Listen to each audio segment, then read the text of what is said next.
warahmatullahi wabarakatuh.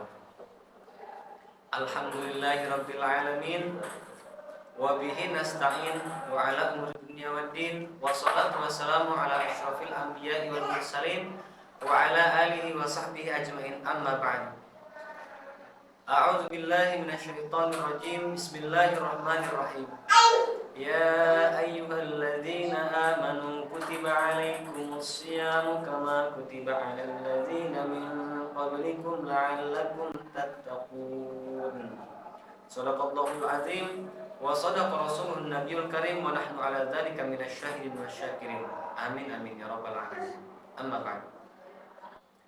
Sahabat Al-Izzah yang dirahmati oleh Allah Subhanahu wa taala, tepat pada hari ini kita sudah memasuki hari pertama puasa di bulan Ramadan.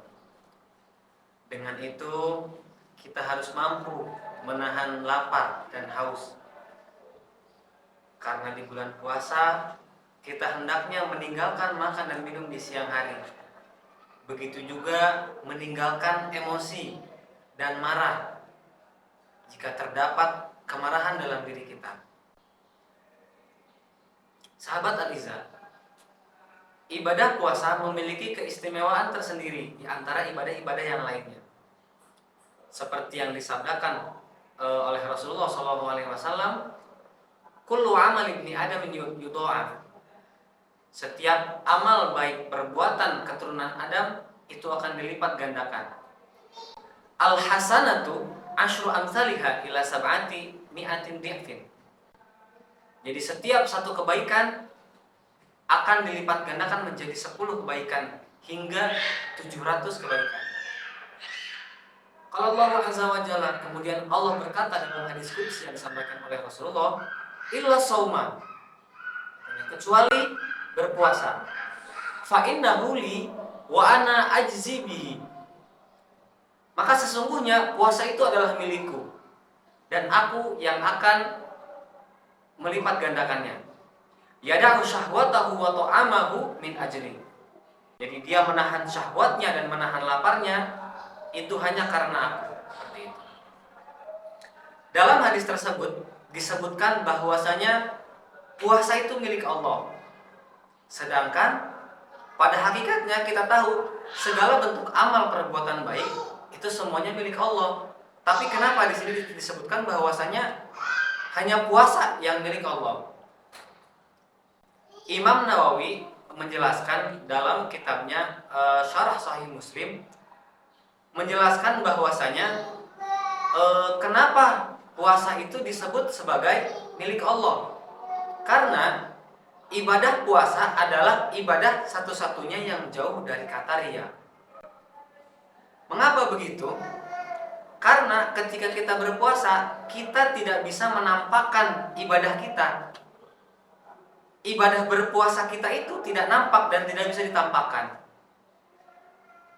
Bisa saja kita pergi ke dapur, mengambil makanan, kemudian kita memakan sesuatu, kemudian kembali lagi dari dapur dengan wajah yang biasa-biasa saja dan terlihat seperti puasa.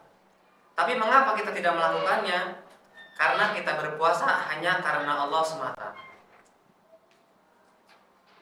Maka dari itu Imam Nawawi menyebutkan bahwasanya puasa itu jauh dari kata riya.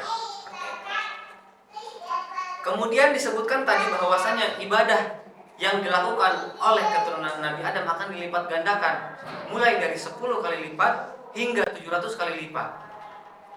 Kecuali puasa. Kenapa puasa menjadi pengecualian? Karena ibadah puasa pelipat gandaannya hanya Allah yang tahu. Saking besarnya pahala berpuasa dan saking agungnya keutamaan berpuasa. Seperti itu. Saudara Al-Izzah yang dirahmati oleh Allah Subhanahu wa taala, sebelum kita melakukan perkara ibadah apapun, kita harus menyiapkan ilmu terhadap ibadah tersebut. Baik dari rukun, syarat sahnya, kemudian sunnah-sunnahnya, kita harus menguasai itu semua. Terutama ibadah puasa di bulan Ramadan. Jangan sampai Di bulan Ramadan ini kita termasuk orang-orang yang disebutkan dalam sabda Rasulullah.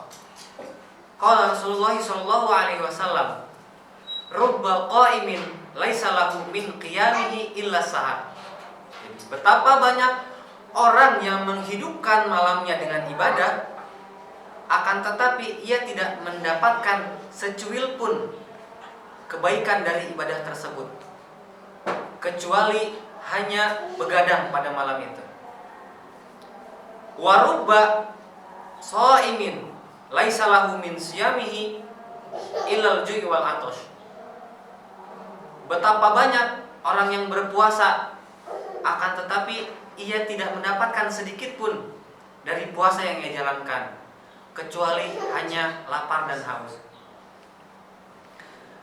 Apa yang dimaksud dari hadis yang saya sebutkan tadi? Maksudnya adalah mungkin bisa jadi kita sudah berpuasa begitu panjang, seharian penuh, akan tetapi kita tidak mengetahui apa saja yang harus kita jaga ketika berpuasa, apa saja yang menjadi syarat sah puasa, dan apa saja yang menjadi rukun puasa tersebut. Barangkali ketika kita berpuasa kita marah, kita menghina orang lain,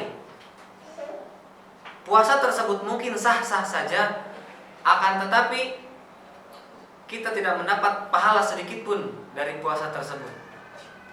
Maka dari itu, sahabat-sahabat sekalian, saudara-saudara sekalian, mari kita tuntut ilmu seluas mungkin untuk menyiapkan ibadah puasa kita pada Ramadan ini.